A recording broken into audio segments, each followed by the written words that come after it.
Cozy by Panyava, and I hope you guys enjoy this cover of mine.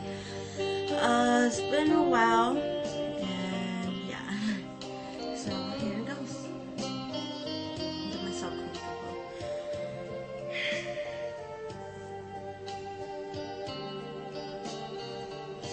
Cozy chọn lời khó chỉ tao yêu.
Chỉ trả nó cứ tự chỉ mô xin Chả yêu khu nhon đồ sẽ chỉ đó Cứ xin chạp lời khó chỉ tao Họ cũng chỉ mơ cho ta nó thì có chỉ tay cũng nói lòng tiếc là tan cho tiền em nó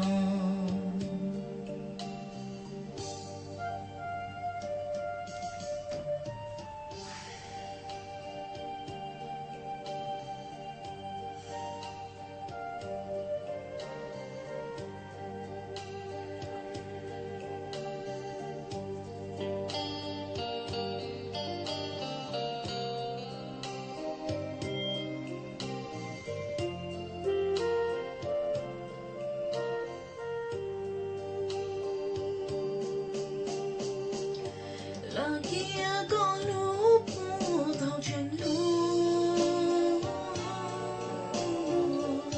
giờ có chỉ lo yo rong do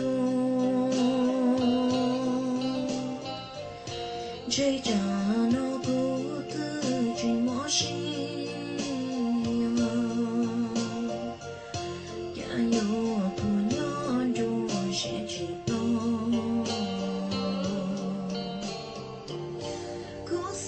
chợt lời khó chỉ tao luôn